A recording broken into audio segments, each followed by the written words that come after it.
What's up guys, welcome back to another video on the Car Dealer's Diary channel.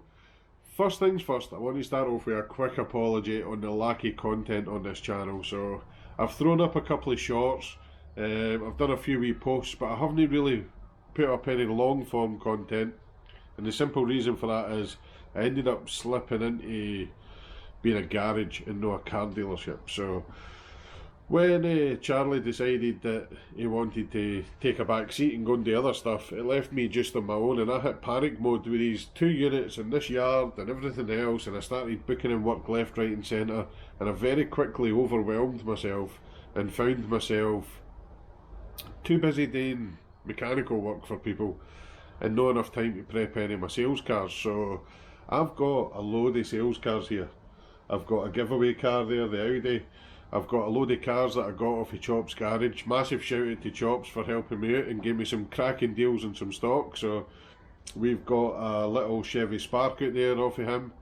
We've got a Hyundai I10. There's a couple of Citroen C3s kicking about. I've got a wee Citroen C1 here. So there's loads and loads of content to get smashing out. I just haven't had a chance to do any of it because I found myself so busy. So I've spent the last few weeks just trying to clear my feet, getting rid of all the customer work and trying to turn this back into a car dealership and no a garage, because I quickly found that you don't make that much money being a garage. So you can pump 60-70 hours a weekend. By the time you take off your overheads and everything else, you're not actually making that much money. I could probably prep 2 cars a week, sell 1, sell 2 cars a week and make the same amount of money and have a much easier life and be able to film so much more YouTube content for you guys. So that's what we're going to do. I've cleared my feet. I'm in a bit of panic mode still because it's obviously midway through the month already and I've not sold anything yet. I need to start getting these cars prepped. So it's time to get started on it, and I think we'll start with a little Hyundai I10 because these are one of the best sellers. We've done a few of them. James at Chop's Garage sells loads of them. You never ever get any comebacks on them. They're great little cars. So let's go and have a wee look at the Hyundai i10. Right guys, here we go. Here's a little Hyundai i10. Nice wee red one this time. It's a 2013 plate. 1.2, same as all of them, Ulysses compliant, £20 a year road tax. Just great little cars to retail, and nothing ever seems to go wrong with them. I never seem to get any of these coming back. So this one's obviously got its problems, that's why we get them cheap. So we've got lacquer peel all along the front bumper. There's a few cracks and scuffs, so this is what we're going to aim to fix. It's also got a massive coolant leak. James wasn't sure if the head gasket was gone or not. I've managed to find the coolant pipe that's leaking. It obviously emptied with coolant out, so we'll show you that as well. Along the sides, a couple of wee tiny scuffs, but most of them will polish out. The back bumper again, it's much the same. We've got a load of cracking, a few wee scuffs and stuff. Looks like it's been reversed into a sort of rough cast wall or something. Same here, another couple of cracks, so we'll get the plastic welder out on that. There's another wee scuff here. Again, I think the majority of this will polish out. If we need to paint it, we'll paint it, because we're going to be painting the bumpers anyway. So yeah, interior wise, it's pretty clean. Usual Hyundai i10, just needs a really good clean. The indicator stock's a bit wonky, so I managed to get one of them. Battery's a bit dead. Yeah, battery's a bit dead, so I can't see the mileage, but I'm sure it's like 55,300 miles. And obviously it's been sitting under trees and stuff, so it's going to need a real good machine polish, loads of wee paint work, probably go over the wheel trims again, bit of satin black on the wheels, and go for there. Headlights need a machine polish as well. They've got the usual sun baking on them. So there we go guys, that's a little Hyundai i10. First things first, we're obviously going to need to repair the bumpers, so we'll rip the bumpers off. I also need to get the core support off the front of it so I can show you the water pipe. It's the easiest way to do it. So we'll just take the full front core support off, get the inlet manifold off, and I'll show you the pipe that's leaking, because it's quite common on them. So if you get the opportunity to get one cheap and this pipe's leaking, grab it. So let's throw you a quick time lapse and we'll get this stripped down.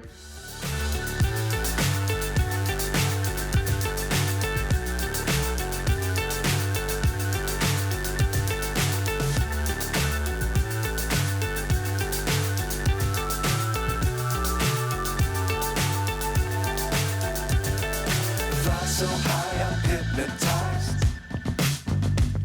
What's up is down, what's left is right. Chasing stars and holding you. Right guys, there we go. You've seen in that time lapse, me and Stuart ripped the whole front end off the car. We've got the radiator tucked to the side because we don't want to be undoing the aircon pipes. 2 reasons. I don't have the tool to vac it out properly, and you're really not supposed to let it out into the atmosphere. Plus, it's also fortunes to get it re-gassed these days, so if we can save that, happy days. Next, we need to get the intake system off. So Stuart's already got the air filter, air pipe off, throttle body's still on there, accelerator cable's off, undone the dipstick tube so that we can pull that back a wee touch, because we need to get the inlet manifold off. Because you can see, hopefully you can see it, I don't know how good the lighting is, but in here, right at the very back, it went a bit dull there. Yeah, don't think the lighting's so good on the camera. There we go, let's try that. In there, right at the back, it's tough to see, there's a corroded water pipe. It'll be a lot clearer when the inlet manifold's off, but first things first, Katie's just brought us back lunch. So we're gonna we're gonna go and sit outside in the dry because it's sunny for a change, and we're gonna have some lunch. So chicken burger and chips, let's go. Right, you can see it clearly now guys, now that Stuart's got the inlet manifold off. This is the pipe here. It comes all the way around for the back of the engine, off the heater matrix, down there onto the thermostat housing, and as you can see it's corroded away and leaking, so we were losing our coolant through that. Stuart's just about got it off, and we've also got a nice brand new to us second hand one sitting down there that's in good condition that we got for the breakers in Fife. While Stuart's been doing that, I've not been lazy. I've actually been welding the new lip on the front of the Scirocco, so I'm just about to clean that up and then I'm going to weld that on there. If you guys, like I said, if you guys want to watch the build of this, it's on the main home build channel, so links in the description, go check it out. This one's going to be an absolute cracker. All pipes out, finally, and it's just rotten to bits, and it's leaking all around there, so that's going in the bin. Like I said, we got a new to us, brand new second hand one for the scrappies. This came out another I10 at U Pull It over in Inverkeithing. So basically I'm just cleaning this up. I'm going to use our old thermostat because I know that one worked, because we drove this all the way back for Chop's garage. So that thermostat's good, so we're going to use that. I've got some new seals for it. I'm going to bin the plastic housing. I don't know if this was the newer one or the older one, but the aluminium one seems a lot more robust, so we'll use that. That actually looks like it's got a hairline crack in it. I don't know if you can even see that. Can you see it on camera? No, really. But I think, yeah, I think it's more likely to be that was leaking rather than the pipe. So we'll stick the aluminium one in and go with that. So you can see Stevie's put the new 10 mils in the back here. I don't know if you can see them. Those new 10 mils in the back. Stevie's going in now to get it done. It's this back one that's a pain. Let's gently nip. Don't over tighten them. If you're ever doing this, tighten them up evenly. So the back one is literally finger tight. And now that they're all nipped, we can go around and tighten them evenly. Okay. Back to the back one first.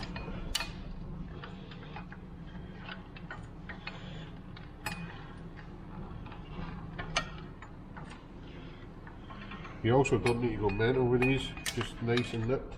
They're only wee 10 mils, so if you go too much you'll just snap them, and then you'll have another headache you haven't drilled them out. go. There we are. Plenty. Right, thermostat on there. Always remember, there's a wee hole in these thermostats, and that's to let the air through for when you're bleeding the coolant system. If you put that at the bottom, you'll end up with an air leak in your system that'll overheat. And again, another headache. So just make sure that's always at the top.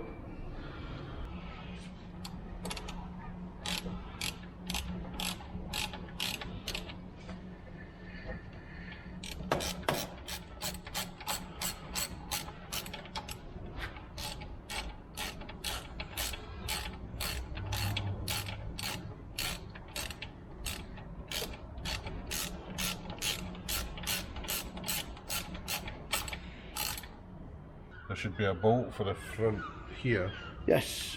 and then there's a nut for the one under there. Yeah. There's some bolts there as well, Stevie. Some nuts there. Spare bits. Aye, there will be. Well, the apprentice has been on it. So, instead of keeping a wee box and putting them all in together, I've put them up, as you can see, I've stuck them up the scuttle. So, that's what happens when you get your apprentice. That's why I had to make the coffee.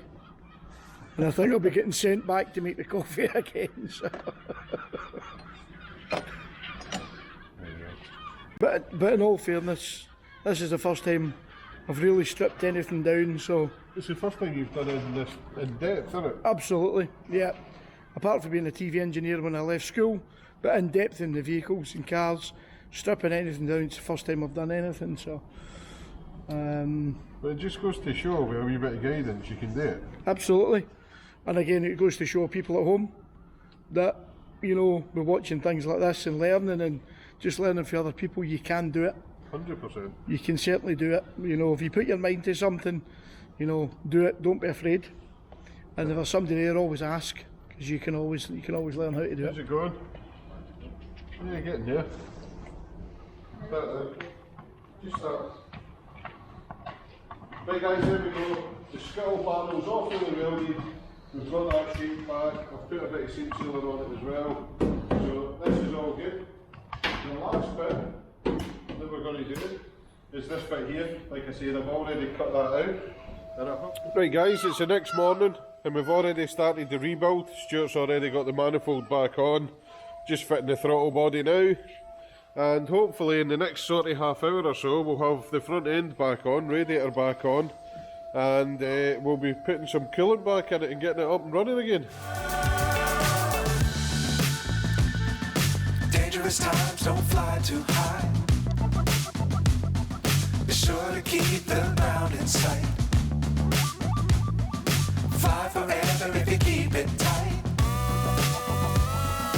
Love the world, but keep the sky on your mind.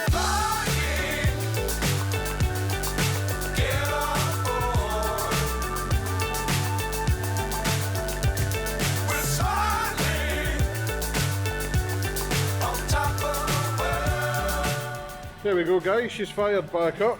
So far we've no coolant leaks. We have got coolant in it already, but it looks like plain water. We've already put about 3 litres of coolant in it. It needs time to circulate. But it started up first time, no engine management lights, so Stuart's first strip down and rebuild went no bad. He's done a good job. So while this is bleeding the system and burping the system, I'm going to go and wash a little micro because we're going to the car meet tomorrow. And probably we can put the headlights back in, but we're going to leave the bumpers off for now because obviously we need to fix and repair them. So we'll let this bleed up for a wee minute and then we'll maybe take it a wee run down the road and just make sure it's all good. The heating's coming out, there's plenty of heat coming out of it, so looks like the air conditioning and the coolant has gone through. We thought there was a bit of a misfire, but it's absolutely fine, nothing wrong with it, it's absolutely fine, it's running smashing.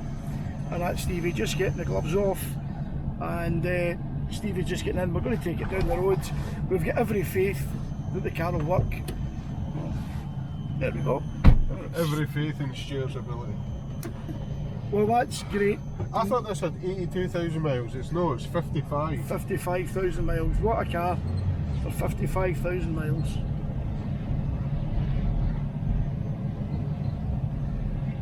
sound. There we go. We're not going to go too far because obviously there's no Yeah. front bumper on it. No, So we'll just take it down by the wee cafe. cafe down to the bottom. Right, so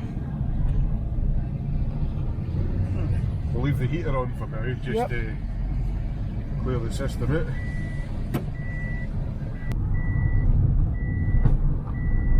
Looks fine. yeah.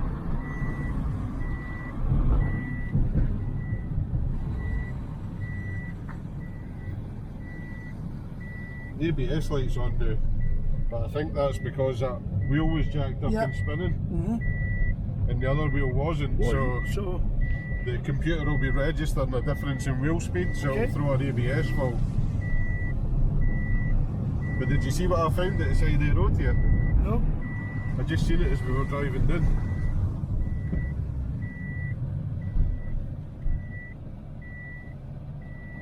Brand new roll of duct tape. oh well, smashing.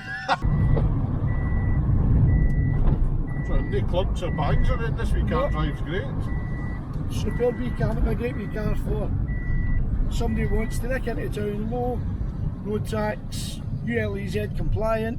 New driver as well. Yeah, Great for absolutely. These are cheap on insurance.